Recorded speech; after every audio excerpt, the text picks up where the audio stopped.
ጤና ይስጥልን። የኢራንና የአሜሪካ ጉዳይ ብዙዎች ተስፋ ጥሎበት ነበረ። አሁን ደግሞ ሌላ መረጃ እየወጣ ይገኛል። እጅግ አስቸጋሪ ነው። እነዚህ ሀገራት ወደ ጦርነት ሊገቡ እንደሚችሉ በግልጽ የሚያስቀምጡ መረጃዎች መውጣታቸውን ቀጥለዋል። እነዚህን ሶስት መረጃዎች ነግራችኋለሁ። አንደኛው እንግዲህ እናንተ መተርጉም እንዲመቻችሁ ትራምፕ aims close to pulling the trigger on full-fledged war could begin very soon የሚል ነው። እነዚህ አንደኛው ይሄ ነው።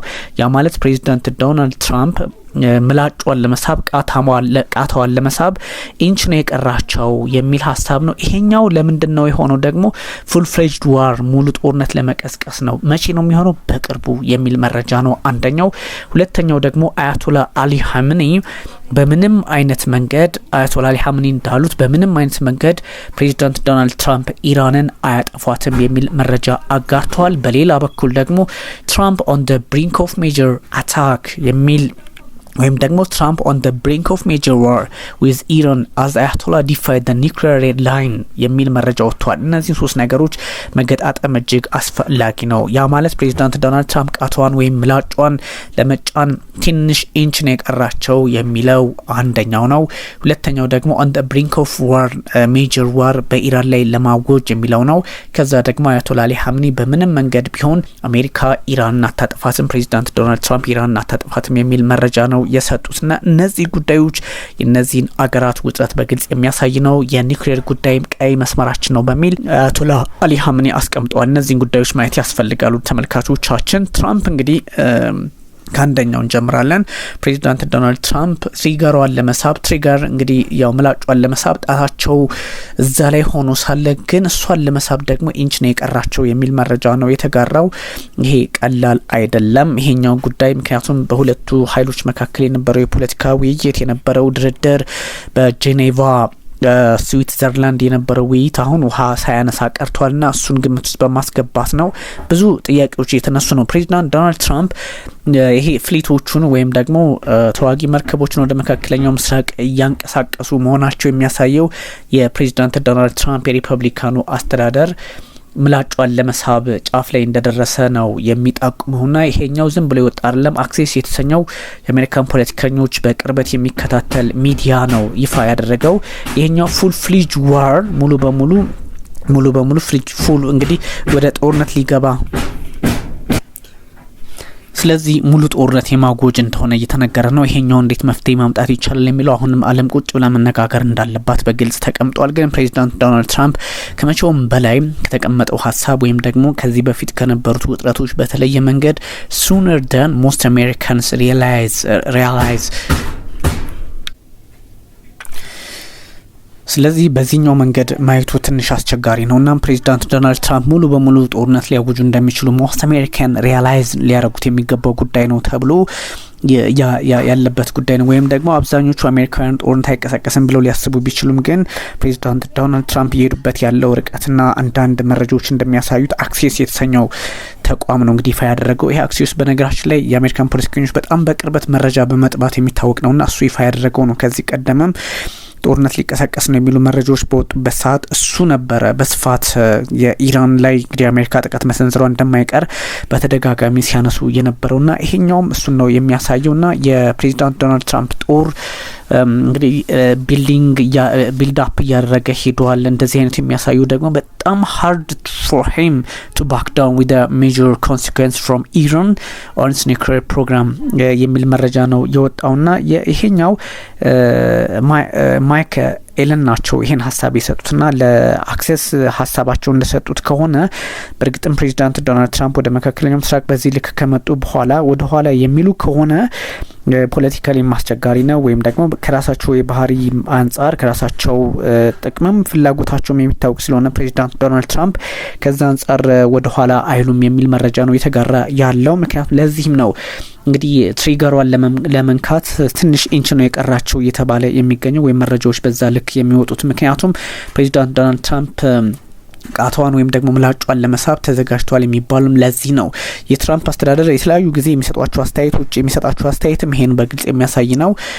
የጄኔቫ ስዊትዘርላንድ የነበረው ውይይትም እንግዲህ ብዙ ተስፋ ተጥሎበት ነበረ፣ ግን ሜጀር የሚባል ሀሳብ እየተነሳበትም አይደለም። እንግዲህ ምክትል ፕሬዚዳንቱ ጄዲ ቫንስ those talks stalled their Iran officials refusing to acknowledge some of President Donald Trump's red lines የሚል ሀሳብ ነው ያጋሩት ጄዲ ቫንስ ወይም ምክትል ፕሬዚዳንቱ የዶናልድ ትራምፕን የፖለቲካ ፍላጎት ወይም ደግሞ ቀይ መስመር ተብለው የተቀመጡትን የኢራን ፖለቲከኞች ማሟላት አልቻሉም የሚል ሀሳብ ነው የሰጡት ጄዲ ቫንስ። ስለዚህ የፕሬዚዳንት ዶናልድ ትራምፕ ቀይ መስመሮች ምንድናቸው? የሚታወቁ ናቸው። አንደኛው ኢራን የኒውክሌር ጦር መሳሪያ እንዲኖራት አይፈልጉም ፕሬዚዳንት ዶናልድ ትራምፕ። ሰው እሱን መተው አለብሽ ነው እና አያቶላ አሊ ሀምኒ ደግሞ ነው እኛ መተው አንችልም የሚል ሀሳብ አላቸው። ከዛም ትራምፕ ሚሳኤል መጠቀማችሁም ወይም ደግሞ የሚሳኤል ፕሮግራማችሁን መግታት አለባችሁ የሚል ሀሳብ አላቸው። እሱንም አንተውም ነው የሚሉት።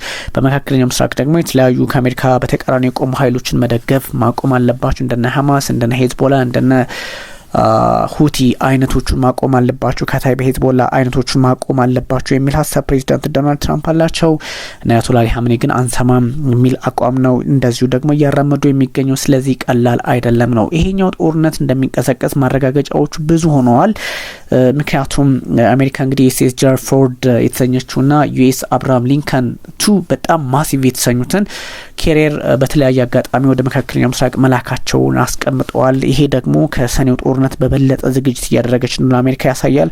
አሜሪካ ይህን ሁሉ ኃይል አንቀሳቅሳ እንዲሁ ትመለሳለች ማለት እንዳልሆነ በተለይም ከፕሬዚዳንት ዶናልድ ትራምፕ ባህሪ አንጻር፣ ምክንያቱም እሳቸው ትራንዛክሽናል ናቸው። ትራንዛክሽናል መሆናቸው ደግሞ ገንዘብን እንደማሰብ ገንዘብን በራሳቸው ልክ እንደማየት ይፈልጉታልና ይህኛውን በብዙ መንገድ ማየት ተጀምሯል። እንዲያውም ብዙዎቹ within the past 24 hours on Wednesday morning the Trump administration has also moved 50 additional ፋይተር ጀትስ ቱ ደ ሪጅን እና በሰዓታት ውስጥ እንዲያውም የሆነ ነገር ሊፈጠር ይችላል፣ የሆነ ጦርነት ሊቀሰቀስ ይችላል የሚል ስጋት ነው በርካቶች ያለባቸው። ሰዎችን በዛ ልክ ነው እያስቀመጡ የሚገኘውና ለምንድን ነው ፕሬዚዳንት ዶናልድ ትራምፕ ይህን በቀላሉ ማየት ያልቻሉት ወይም ነገሩን ማረጋጋት የለባቸውም እየተባለ ይገኛል። እናም በ24 ሰዓታት ውስጥ ድርድሩ እየተካሄደ 50 የሚሆኑ ተዋጊ ጀቶችን ወደ ቦታው ማስተማራት በእርግጥም ጦርነቱ እንደማይቀር ያሳያል ነው። አክሴስ ሞርዛን እንግዲህ አክሴስ የተሰኘው እንግዲህ ድረገጽ ነው። በጣም መረጃዎችን ጎልጉሎ በማውጣት የሚታወቅ ነው። እሱ 150 የሚሊተሪ ካርጎ ፍላይትስ እንግዲህ ወደ መካከለኛው ምስራቅ ተንቀሳቅሰዋል። ደግሞ ዊፐን ስርዓቶችን የጦር መሳሪያ ስርዓቶችንም እንደዚህ ወደ ቦታው አንቀሳቅሰዋል የሚል መረጃ ነው ያጋራው አክሴስ። ስለዚህ አክሴስ እንግዲህ አስተማማኝ ነው። በነገራችን ላይ ብዙ ጊዜ መረጃዎችን በማጋራት ይታወቃል። በሌላ በኩል ደግሞ ብዙዎች በሚያስቀምጡትም ልክ ሳይሆን ሜል የሚያወጣው መረጃ አለ። ዶናልድ ትራምፕ stands on the brink of major Middle East war as negotiations with Tehran collapse over his nuclear red lines የሚል መረጃም እንደዚሁ ሜል ይዞ ወጥቷል። ያ ማለት እንግዲህ ፕሬዚዳንት ዶናልድ ትራምፕ የፈለጉትን ማሳካት አልቻሉም። ስለዚህ ቀይ መስመራቸው እንደተጣሰ ይቆጠራል። ዳይን ምንድነው ማድረግ ያለባቸው? በና አያቶላ አሊ ሀምኒ ላይ እርምጃ መውሰድ ነው የተባለው። እንግዲህ የሬጂም ቼንጅ ያስፈልጋል በሚል አቋማቸው ይታወቃሉ ፕሬዚዳንት ዶናልድ ትራምፕ። የጦር መሳሪያ ብቻም ሳይሆን እንግዲህ ኢራን ውስጥ ያለውን ፖለቲካ በተወሰነ መጠን መቆጣጠር ይፈልጋሉና ፕሬዚዳንት ዶናልድ ትራምፕ ይህን ማድረግ ይፈልጋሉ።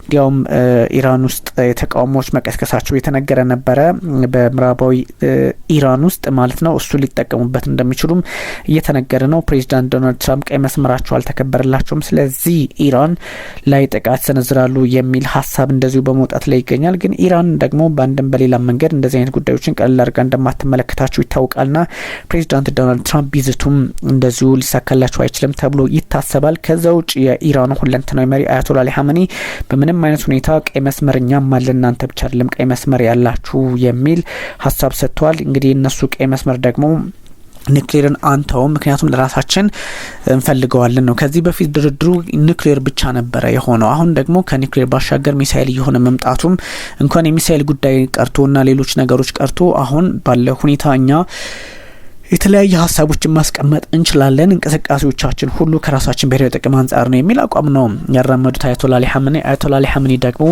ጉዳዩን እርምጃ በእርምጃ አይነት ነው የሚል ሀሳብ አላቸውና እንግዲህ በጣም ፖቴንሻል ዋር ሊኖር እንደሚችል በጣም ድራማቲክ የሆነ ኤንድ ኮንስኮንሻል የሆነ ሚሊተሪ ኢንቨንሽን እንግዲህ ሊፈጠር እንደሚችል ነው በግልጽ የተቀመጠው። እንዲያውም ከ2003 የኢራቅ ወረራ በኋላ ሜጀር ኢምፕሊኬሽን ትራምፕ የማይቀር ነገር ውጥረቱን አባብሰውት አብረውት ሊቀጥሉ እንደሚችሉ ወይም ደግሞ በምንም መንገድ እንደማይተውት ማሳያ ሆኖ ተመዝግቧል። አያቶላ አሊ ሀመኒም እናንተ ዋጋ ታከፍላላችሁ የሚል መረጃ እየሰጡ ቢገኙም ግን ደግሞ ፕሬዚዳንት ዶናልድ ትራምፕ እንዲያውም ከኢራቁ ከባግዳዱ ጦርነት በከፋ ኢራን ላይ ከባድ ጦርነት ሊቀሰቅሱ እንደሚችሉ የተነገረ ነው። እንግዲህ ፋየር ፓወርስ በጣም 150 ሚሊተሪ ካርጎ ፍላይትስ have begun rapidly transferring weapon systems and ammunition to Middle East base in the last 24 hours ነው። ባለፉት 24 ሰዓታት አሜሪካ በጣም በግዙፉ ከባድ የተባለውን ጦሯን ማስጠጋቷን የተነገረው እናም በሰዓታት ውስጥ ኢራን ጥቃት ሊደርስባት ይችላል የሚል መረጃም በግራም በቀኝ መውጣት ተጀምረዋል።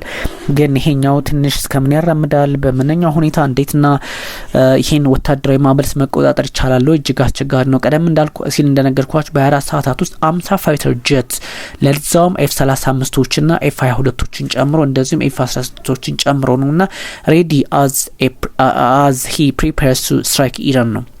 ይሄ በሰዓታት ውስጥ አንዳች የሆነ ጉዳይ ልንመለከት እንደሚችል ፍንጭ ሳጭ ነውና ብዙ ሰዎች እየተጨነቁ ነው የሚገኘው። የኢራን ፖለቲከኞችም ይሄን ጉዳይ ማቆም የሚችሉት እንግዲህ ሰላም በመውረድ እንደሆነ ቢነገርም አያቶላ አሊ ሀመኒ አሜሪካ የቱንም ያህል ብትዘት አሜሪካ የቱንም ያህል ወታደራዊ እርምጃ ልትወስድ ብትፈልግም እኛ ከአቋማችን ዝንፍ አንልም። ምክንያቱም ሁሌም እኛ የምንሄድበት ርቀት ልክ እስከሆነ ድረስ እጅጉን ውስብስቡን ፖለቲካ ልታመጡ ብትችሉም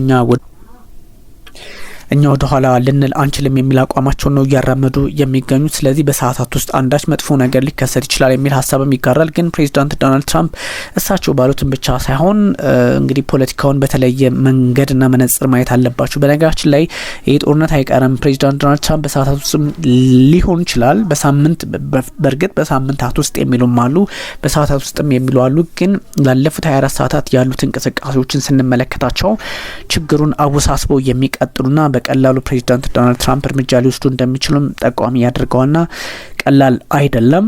ይህን ውጥረት ግን ሌላ መረጃ በመስጠት በማደባበስ እንደማይገባ እየተነገረ ይገኛል። ኢራንም እንደምታውቁት ከ2000 እስከ 3000 የሚደርሱ ሚሳይሎች አሏት። ፋታህ ሰጂል የተሰኙ ፋታህ 1 ፋታህ 2 ሰጂል እንደዚሁም ደግሞ ውስብስብ የሆኑ ቴክኖሎጂዎችን የታጠቁ ICBM ኢንተርኮንቲኔንታል ባሊስቲክ ሚሳይል ጭምር አሏትና እሱንም ልትጠቀምባቸው ትችላለች። እነዚህን ሙሉ ተጠቅማ ኢራን እንግዲህ እስራኤልንም ጫና ውስጥ አስገብታ ብቻ ሳይሆን እስራኤልን በሚገባ ከመታች በኋላ ጉዳዩን ሌላ አቅጣጫ ትሰጠዋለች የሚል ስጋትም ያለባቸው አሉ። ስለዚህ ፕሬዚዳንት ዶናልድ ትራምፕ አሁን ዝግጁነታቸውን ያረጋገጠ ጉዳይ ሆኗል። ሰው በሁለቱ ኃይሎች መካከል የሚደረገው ድርድር ያን ያህል ውሃ የሚያነሳ አይደለም። ለሌላ ዙር ቀጠሮ ተይዟል ቢባልም ግን በአሁን ባለው ሁኔታ ፕሬዚዳንት ዶናልድ ትራምፕም ኢሚነንት ነው የአቋማቸው። ምናልባት ዩኤስ ኢራን ዋር ኩድ ቢ ኢሚነንት ኤንድ ቴክ ዌክስ ሶርስ ምናልባት ሳምንታት ሊፈጅ ይችላል ካልሆነ በስተቀር የማይቀር ነው፣ ኢሚነንት ነው የማይቀር ነው የሚል ሀሳብም ተሰጥቷል። እንግዲህ ኢራን close key strait of Iran closes key strait of Hormuz after Ayatollah threatens US warships የሚል መረጃ ነው የመጣው። ይሄ ማየት ያስፈልጋል። ይሄኛው ጉዳይ ቀለል ተደርጎ የሚወሰድ አይደለም። ምክንያቱም አንዳንድ ሰዎች እንደሚያመጡት እንደሚናገሩት ሀሳብ አይደለም። ይሄ ውስብስብ ነው። ኢንዲፔንደንት ያስነበበው ልንገራችሁ። Iran closes key strait of Hormuz shipping route after Ayatollah threatens to sink US warships።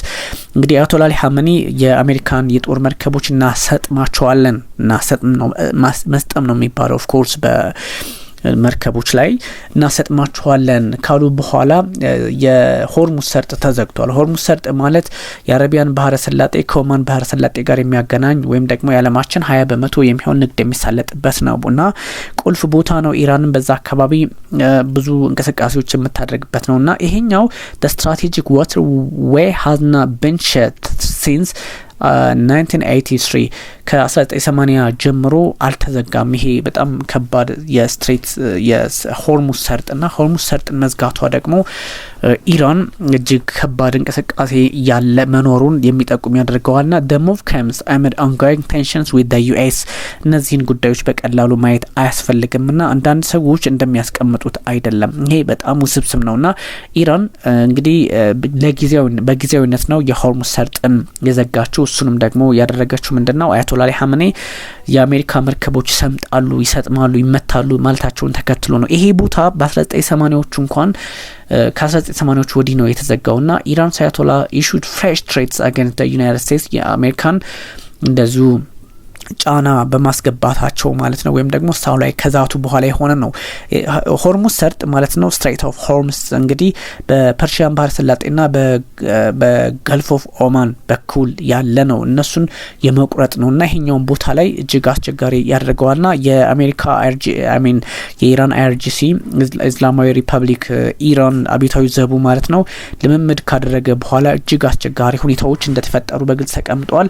ኢንተርናሽናል ማለፊያዎችን ራሱ እንግዲህ ከዚህ በኋላ እጅግ አስቸጋሪ ነው። 13.8 ማይል ወይም ደግሞ በመርከበኞች አቆጣጠር 12 ናውቲካል ማይል ከኮስት ላይኑ እንዲርቁ በዛ አካባቢ ያለው እንቅስቃሴም እንደዚሁ ተነግሯል። እንግዲህ በጣም ናሮስ ፖይንት የሚባል ነው፣ ጠባብ ነው። ፓሴጅ ከምስ አንደር ቦዝ ኢራን ኤንድ ኦማን ኮንትሮል በኢራንና በኦማን ስር ውስጥ ያለ ቦታ ነውና ትንሽ አስቸጋሪ ነው። ጄዲ ቫንስ in some say it went well. They agreed to meet afterwards, but in other words it was very clear that the president has said some lands that the Iran are not yet willing to actually acknowledge and work through የሚል ሀሳብ ጄዲ ቫንስ መስጠታቸውም ሌላ አስቸጋሪ ነገር አድርጎታል። ምክንያቱም ፕሬዚዳንት ድርድሩን ልንመለስበት እንችላለን፣ ግን ፕሬዚዳንት ዶናልድ ትራምፕ ያስቀመጧቸውን ቀይ መስመሮች የኢራን ተደራዳሪዎች ለሀሳብ እንኳን ይዘዋቸው አልመጡምና አደገኛ ነው የሚል ሀሳብ ነው ጄዲ ቫንስ የሰጡት። ሰው